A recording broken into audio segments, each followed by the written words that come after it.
ಸಂತೋಷ್ ಸೆನ್ಸೈಗೆ ನನ್ನ ಕಡೆಯಿಂದ ಕೃತಜ್ಞತೆಗಳನ್ನ ಸಲ್ಲಿಸ್ತಾ ಇದ್ದೀವಿ. ಸಂತೋಷ್ ಸೆನ್ಸೈ ನಮಗೆ ಜಾಪನೀಸ್ ಕ್ಲಾಸನ್ನು ಭಾಳ ಚೆನ್ನಾಗಿ ನಡೆಸ್ಕೊಟ್ಟಿದ್ದಾರೆ. ಸಂತೋಷ್ ಸೆನ್ಸೈ ಕ್ಲಾಸ್ ಮಾಡಬೇಕಾದ್ರೆ ತುಂಬ ಕಳಕಳಿಯಾಗಿರ್ತಾರೆ ಆ್ಯಂಡ್ ತುಂಬ ಉತ್ಸಾಹ ಮತ್ತು ಆಸಕ್ತಿಯನ್ನು ವಿದ್ಯಾರ್ಥಿಗಳಲ್ಲಿ ಮೂಡಿಸೋ ಥರ ಕ್ಲಾಸ್ನ ನಡೆಸ್ಕೊಡ್ತಾರೆ.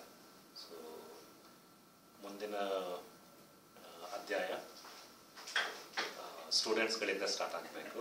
ಸೊ ಅವರು ಕ್ಲಾಸ್ಗಳನ್ನು ಕರೆಕ್ಟಾಗಿ ತೆಗೆದುಕೊಂಡು ಪರೀಕ್ಷೆಯನ್ನು ಪಾಸ್ ಮಾಡ್ತಾರೆ.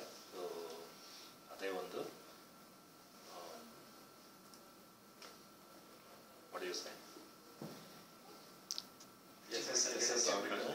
ಸೊ ಆ ಒಂದು ಸಾಧನೆ ಅಲ್ಲ, ಪರಿಶ್ರಮಕ್ಕೆ ಬೆಲೆ, ಅದೊಂದು ಪರಿಶ್ರಮದ ಬೆಲೆಯನ್ನು ನಾವು ಅವರಿಗೆ ತೆಗೆದುಕೊಂಡು ಹೋಗ್ತೀವಿ ಅನ್ನೋ